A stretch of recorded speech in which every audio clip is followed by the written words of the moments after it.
안녕하세요, 여러분. 오늘은 경제력에 대해서 얘기하려고 하거든요. 이제 제가 경제력, 독립, 자립 이런 얘기를 엄청 많이 하는데, 여러분, 돈이 인생의 90% 이상을 해결해 준다고 하잖아요. 그런데 그 90%, 제가 생각할 때 그 90% 이상이라고 생각해요. 물론, 다른 거, 뭐, 인성이라든지 이런 거 중요하지만, 그건 그냥 기본이고요. 나를 지킬 수 있는 거는 그 이상의 근력이 있어야지 내가 생활을 할 수 있잖아요. 그, 나를 지켜주는 사회적 근육은 돈이에요.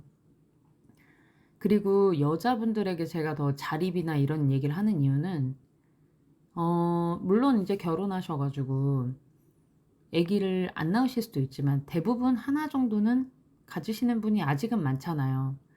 아이를 낳고 내가 돈이 얼마나 필요한지, 얼마나 절실해지는지는 정말 그때 와닿거든요. 그래서 여러분이 돈을 그때서야, 돈이 없으니까 너무나 불안하고, 내 집에 있어야 될 것 같고, 없다는 게 나를 막 엄청나게 위험한 상황인 것처럼 인식하게 만들어요.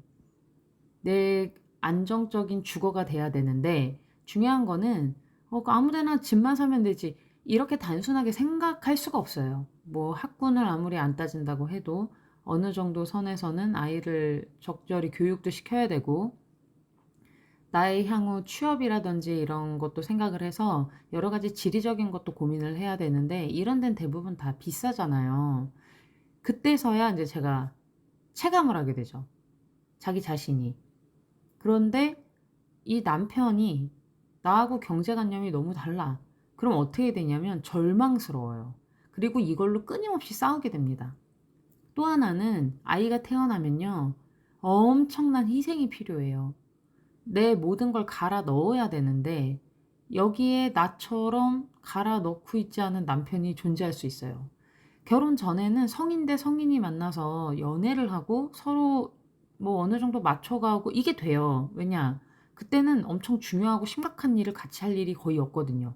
그때도 그것도 안 맞는다 그러면 그걸 고민할 필요는 아예 없는 거고요. 나랑 취미 정도 맞는다고 해서 나랑 인생관이 맞다고까지 생각을 하시면 엄청난 착각이에요.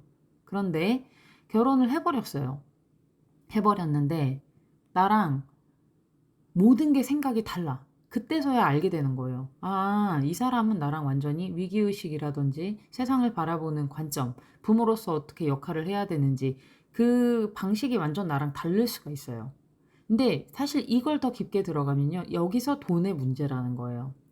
나는 좀 더 좋은 데로 이동을 해서 뭐 어떻게 살고 싶고 어떤 애를 어떻게 교육을 시키고 싶은데 남편은 굳이 그렇게까지 해야 되나? 뭐 대부분 어떤 분들이 좀 있냐면 음, 할 놈은 한다. 공부 잘하면 그때 하면 되지. 이렇게 생각을 하는데 보통의 제가 본 커플들은 여자분들은 그래도 어느 정도는 미리미리 좀 시켜줘야 되지 않나? 이런 식으로 조금 차이가 있어요. 근데 이게 어느 정도 차이에서 더 심각한 문제가 될 때는 뭐냐면 돈의 문제인 거예요. 여기서부터가.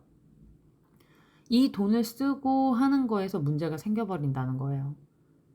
그러니까 여러분, 이 여자분이 경제력이 있어서 그걸 갖고 갑질을 하고 이런 문제가 아니라 그래야 좀 더 주도적으로 내가 펼칠 수가 있어요.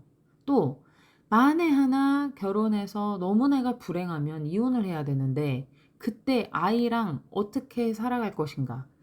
돈이라든지 이런 문제뿐만이 아니라 육아를 하는 데 있어서는 시간과 에너지가 들어가잖아요. 단순 내가 돈만 있다고 되는 것이 아닌 거예요. 그 돈을 벌기 위한 나의 시간, 육아를 하기 위한 나의 시간, 다시 이게 돈인 거예요. 그러니까 그만큼의 돈이 있어야 돼요. 단순 내가 월급 얼마 버니까 그렇지가 않다는 거예요.